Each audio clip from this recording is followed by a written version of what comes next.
daw. Mapikas, matunga yung kuan. Pag Screen. nakatayo? Okay. Kain tayo, guys. Kain tayo. Birthday ng may pinakurat. May isda. May isda. Adobo pala. Tapos may isda na may tuyo. Tapos may bihon.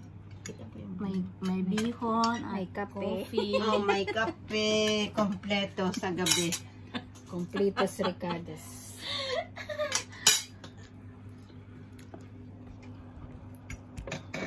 Hindi na kami namamag-diet. Hindi na. Wala sa listahan ng diet. Mag-diet tayo basta may trabaho si Beth. Ayun.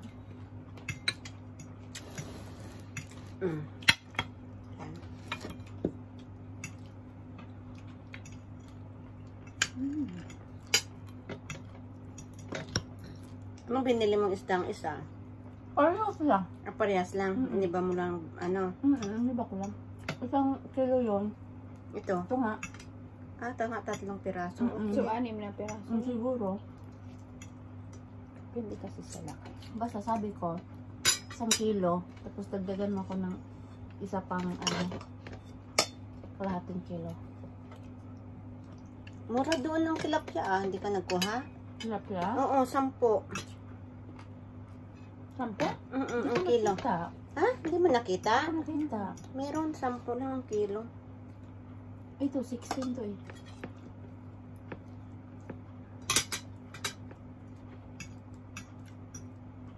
Hindi kasi ako nakaluto kasi maamoy. Arabo kasi. Magluluto ako samtang wala pa akong amo mukhaon kong isda ay. Luto ko buwader. Chamba na wala si amo. Magbaho-baho ko sa balay. Magtagbaw lang kong limpe gabot nila.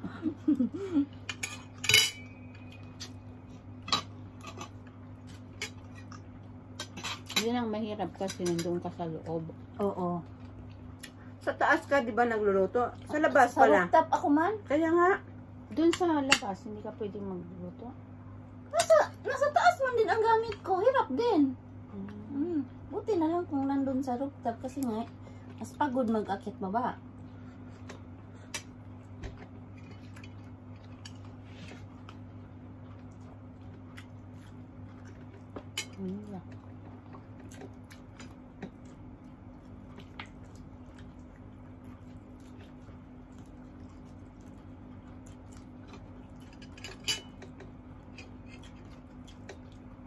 Isip ko nga bumili ng isang kalali para permanente na sa labas yung isa. Ano ba gamit mo? Electric stove din? Para doon ka na magluluto. Pag mag-isda ako, diretso na. Ang daming hakutin ko din. Hakot ng mantika, hakot ng kalaha, hakot ng lulutuin. Mas maganda yung dati. Yung nasa baba. Sa labas na.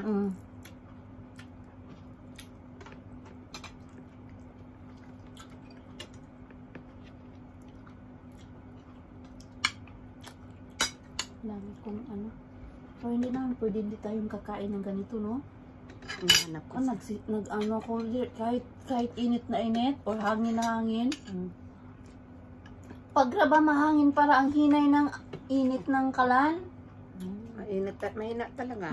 Kasi inaano din siguro ng hangin.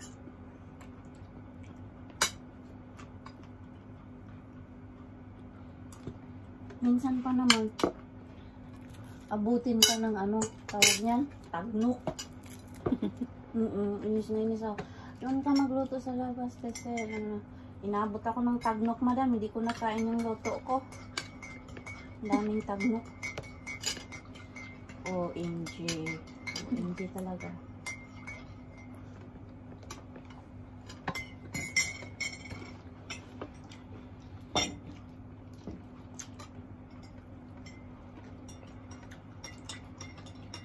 Nagluto ako ng ano dati, yung peanut beef ba yung linuto mo? Sus, inabot Oh, asan na? Hindi ka nagluto? doon. Dati. Magalit pa si bit ka. Wala bang pagkain dito. Parang halos ka magutuman. Nagpaluto ka nga ng birthday, tapos nagbitbit pa ako.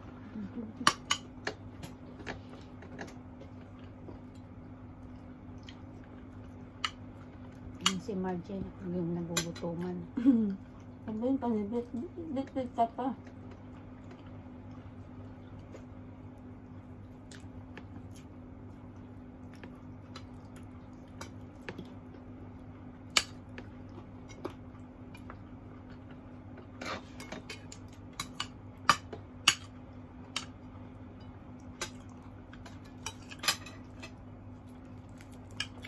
Masarap tabo. Sarap yan. Mm-mm. Champi kasi akong giuna. Alam mo, champi sa amin. Kasi ulo kasi nakain. Sapsap.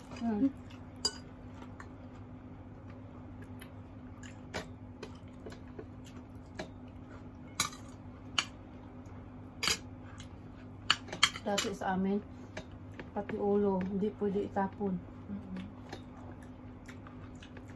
Ngayon, ayaw na kumain ng ulo. Wala nga. Tingnan natin yung aircon. Oo nga ate.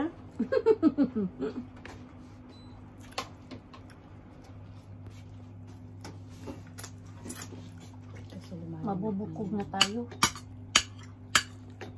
Lumayan yung ating pagkain. Kapit talaga. Oo, ipares dyan na siya. Inaning mga tuyo nga sudan. Amian dyan na siya ipares sa kape. Oh, init pa kayo. Sakto dyan.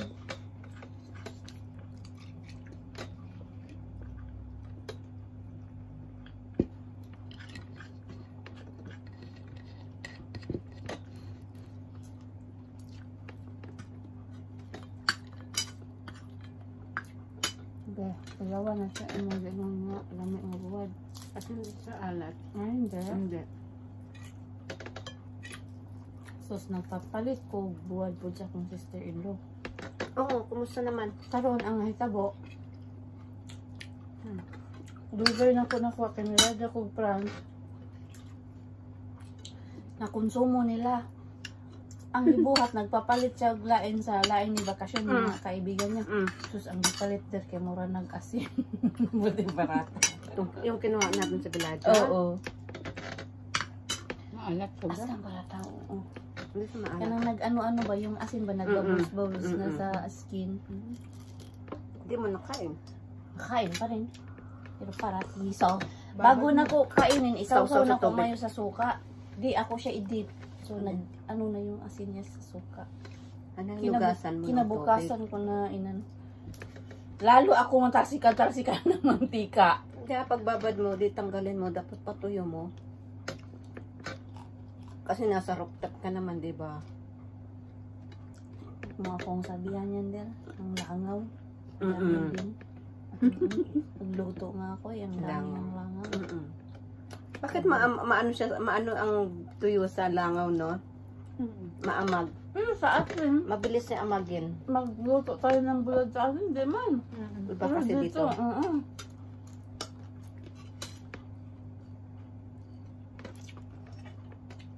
Dito agad man dami.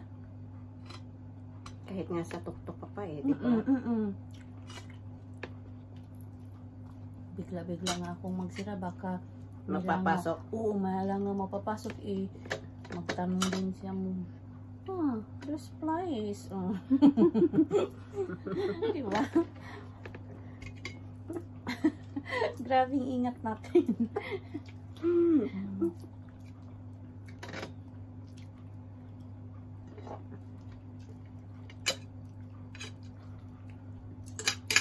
Kung tayo iuwi sa Pilipinas, chocolate ang laman ng malita. Pagbalik natin, tuyo. Bulad. Sa abot niya mo dre, mong sudan. Sige lang bulad, sige lang bulad. Luoy biya kay tadri kung buto na kay sa Pinas no anytime kung nalang gyud kwarta papailin-ilin sila. Ako manawag gud to nila no. Lami kay permit sudan ako bitlop sa sudan nimo sardinas sudan niyo diha gahumba mi sugba mi isda. O diri isda po sardina. Sa ibang lifestyle kasi doon dito. Manggarapit ka dyan, layo man kayo pa. Kaya hindi tayo pwede din mag-stock ng pagkain sa fridge ng mga amo natin. Isda. Pwede man ko sa pagtrabaho lang. Wala nang oras. Nahabol mo na nga yung oras. Pag nakaumpisa tayo ng trabaho sa umaga, hindi mo na malayan. Maghahapon na naman. Dati, iwan ko bakit ngayon sobrang ano ako sa oras. Dati 11 pwede na ako magluto-luto eh. Ngayon hindi na. Abutin talaga ako ng 1. Anong oras pa sila darating mga bata? 3:30 tapos pakainin ko pa. Hindi na nga ako makaidlip sa hapon eh. Kasi nga, pag may time jud na umidlip ka na no. May magdoorbell na delivery sa lamya jud i paningkaw. Kana mo pa pagbiyong nimo kanang pati pagsugod og kalimot nimo ba? Yung Ay giak na ya. Ang delivery nabot na. kasi pero pag nasanay ka na walang na, parang okay lang, di ba? Ako dati, nanirapan ako kasi nasanay ako mag-nap doon sa kabila, no? Kasi hindi malaki na sila, o mapasok na sila.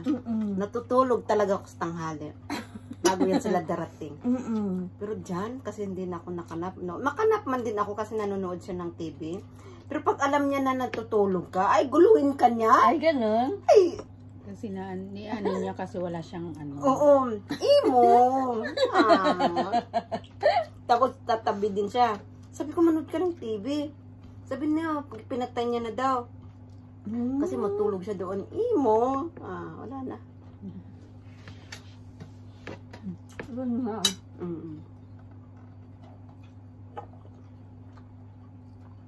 Hindi ko na makatulog kasi nga na-stress na ako sa oras. Kaya pagdating ng alas 9 niyan, hindi na matulog na talaga ako niyan. Pero na lang pag hindi na ako makatulog na malagpas ng 9:30. Ay, hirap na lang patulog. Kaya lang problema, nagigising ako maaga. Kaya inaantay-antay ko yung maganggang mag-alas 10 para makadiretso-diretso ang tulog. Pero kung matulog ako ng mga alas 9, alas 8:30. Aga ka rin magising. Hindi, nagigising ako ng alauna. Alauna ng ano? Madaling araw? Kaya dapat antayin ko yung alas 10. Ba't antayin mo na lang? Ay, minsan lang sa ano ko, nakahiga na yung... Ay, makatulog talaga ako. Minsan nainis nga ako eh. Pero nabilib ako sa mga babae. Dapat daw magising daw talaga siya sa ating gabi para makabasa lang.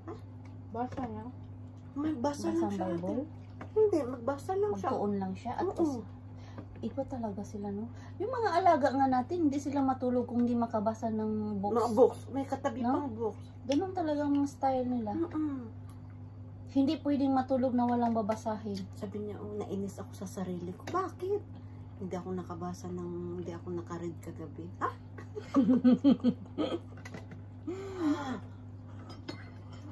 Kasi, diyan ko nalaman na binigyan ako ng instruction ng amo ko na kailangan talagang magbasa bago matulog. Magbasa daw. Kasi magpatulog sa mga bata. Hindi ko ano. Anong connection? Hindi ko alam. Tapos Basta, sabi niya magpatulog ako ng bata. pagbabasahin sila, nung wala sila sa bahay, mag-party-party sila, tapos iwan ako, mag-instruction lang. May time talaga yan ganitong time, nandun na sila sa kwarto nila, magbasa sila hanggang alas, medyan, hanggang kahit 15 minutes. Para siguro maging ano yung mind nila. Siguro. Baka siguro mag-work. Hindi ko lang kasi sabi niya. Or para masanay lang. Pag hindi niya sagisingin ng asawa niya, pagbaba niya, bakit hindi mo ako ginising kagabi? Diba sinabihan na kita, nagisingin mo ako? parang ano siya ba, parang nasanay siya. Kasi tingnan mo sila, magta-travel sila, nasa airplane, nagbabasa. May mga bitbit. Kahit yung mga matanda there, Ako nahihilo man. ang laman ng trolley nila, puro libro. Libro at gamot. Kaya sabi ko, wow, mapabilib. Sabi ko, Mateo, sabi niya, anong oras na ako natulog? Di mo, alas 3. So, bakit nagising ka ng 6:30? Kasi nga daw, may obligasyon daw sa mga anak niya. Ito nga, ganun ang nanay. Iba nanay, mapakialam. Oo, totoo ate. Di ba, yung dito yung kapatid ng ama niya, yung kaibigan niyang nasa ospital, natulog siya ng alas 3. Tapos sabi ko niya, ay mo, natulog ako kanina alas 3. Tapos, bakit nagising ka ng umaga? Hindi pwedeng hindi ako magising. Ilang oras lang ang tulog niya, no? Grabe talaga. Pag kulot sila matulog, papalitan nila yung oras na late nila matulog. Ganun Diba? sila.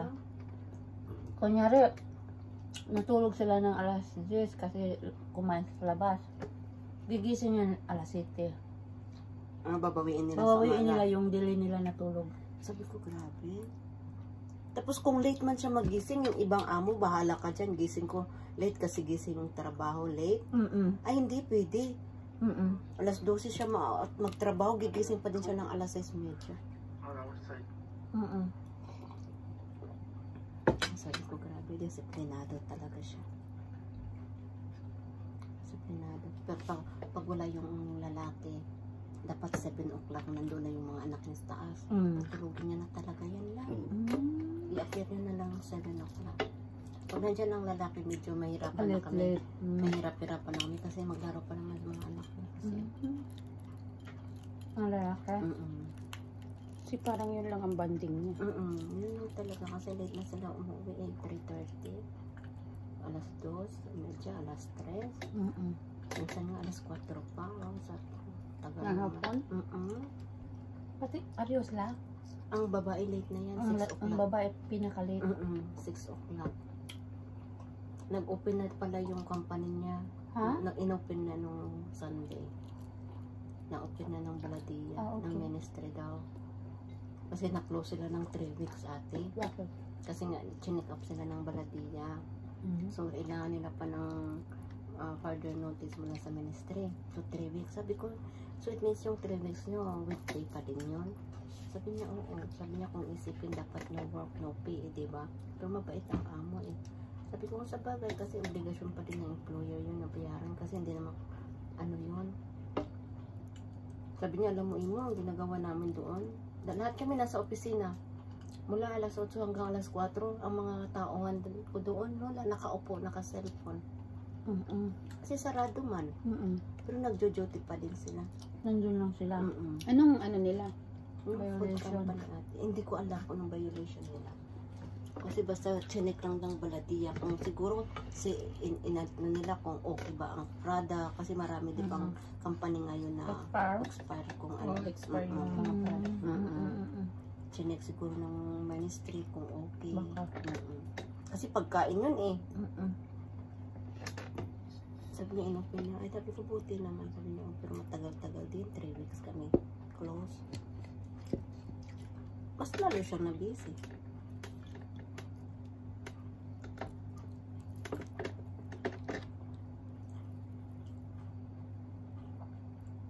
Ang mga alaga ko may pasok pa. Oo. Kailan ang ano nila? Sabi ko, di ba dapat close nyo na?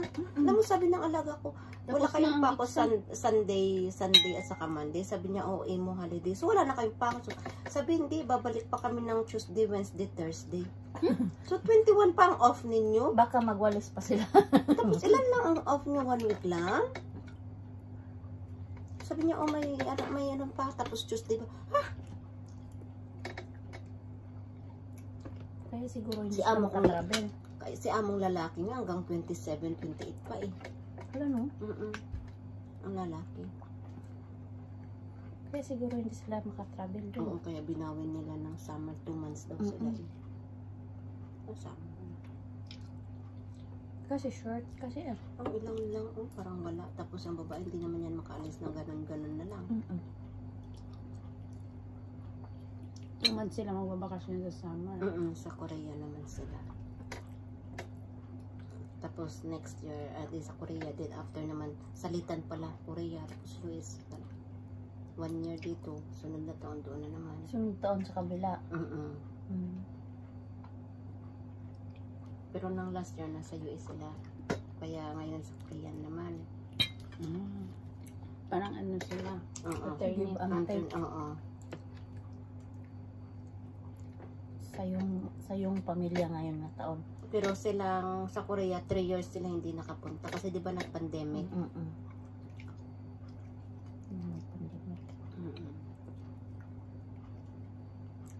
Grabe no?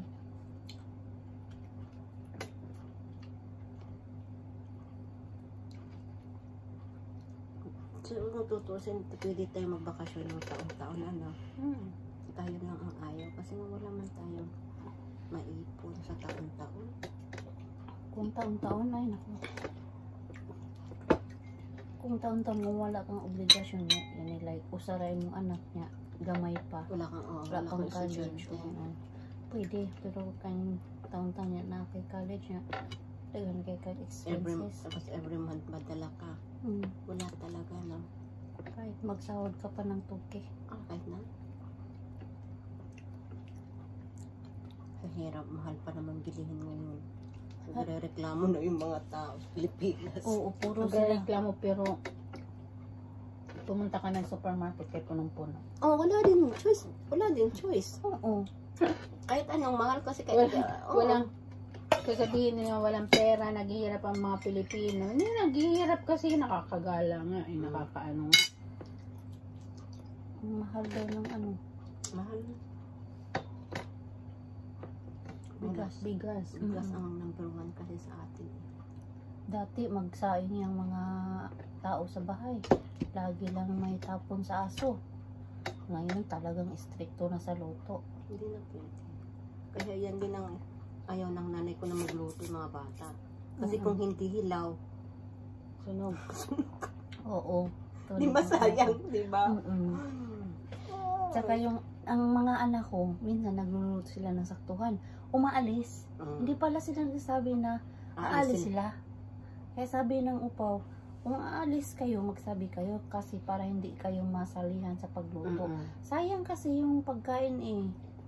Ngayon, magpaalam na. Natuto na kasi laging sinusuntok. Sunog hilaw, di matapon. Buti lang kung may aso. Kahit na diroy. Kami talaga may budget talagang aso. Nung doon ako, nagluluto talaga ako pagkain ng aso. Alam mo, isang ganito, mga 2 ganito na bigas, mailuto sa aso lang. Tapos bibili pa ng nanay ko ng yung binili. Umaga, tanghali, gabi din. 2 baso. Or sa kanina yung buong araw. Sa buong araw kasi 3 beses man sila sa umaga at gabi man sila kakain. Buti sana kung 2 aso. 16 pa naman na aso. Ay, marami pala. Kasi doon sa bantay doon sa bukid pala aso lang naman. Tapos bibili pa ng nanay ko ng binlod kasi imimix pa doon. Kaya yun ang bakasyon ko doon. Nagluluto ako araw-araw. Anong binlod? Mais? Mais. Mais kayo? Oo. Kasarap naman. Binlod na yung... Arunong ka pala. Ha? Arunong ka. Ay, yun na lang talagang pinagbibisihan ko doon kapag gising ko na umaga. Mahirap kaya mag-mixing yan. Kasi magbugol-bugol. Oo nga. Yung crack corn. Sige lang. Tapos hindi mo pa man yan maiwan-iwan kasi nga di ba mag-dry siya, masunog. Sige. Yun ang gawain ko nang nagbakasyon ako sa Pilipinas. Everyday talaga. Kaya nga sabi nagagalit na yung nanay ko. Ang obligasyon mo, hindi mo na naobliga. Ang anak mo na ang magbakasyon na nagpahinga. Tapos siya pa yung magtrabaho araw-araw. Sige lang, ganun talagang buhay eh. So araw-araw yan. So pati mga anak mo, baon nila sa school, mais? Hindi. Para sa aso lang yung mais. Para sa aso lang? Kala ko pati sa... Ang ama ko kaya kakain ng crack, hindi nga nakaranas ng ng katulad ng naranasan natin ng mga kamote niyan. Saging? Oo. Ay, nako. Hindi para sa aso. Pero sa lang. aso lang, Oo. mga mais. Tapos ang tatay ko, di maghanap din ng kahoy. Sige lang, ganun talaga. Everyday yan yung ginagawa. Sa 2 months ko yun ang ginagawa ko. 16? Siguro Kaaso. ang ingay yung bahay niyo, yung aso na mag-awawa. Sa bahay namin sa baryo, 3 lang. Dapat may aso ka sa kanya. Nakabukas ba yung ano? Kasi Hindi pupunta ko dito. talaga ginalaw yan. Hindi ako marunong. Yung faucet? Ay, hindi din.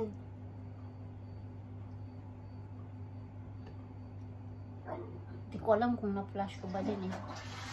Tapos kung sa 16 na yun, buti kung hindi pa mag-anak pa ba. Pero yung isang aso namin na kaedad ni Budikan, doon pa pag-uwi ko. Pag ganun na lang siya, tanda-tanda. Tanda na niya. Hindi siya makatayo. Sabi ko, matagalan din palang aso. Oo. Matagal yan sila. Tsaka maano yan sila din yung tawag niyan Patayin mo nga pala dyan. Mataas na yan.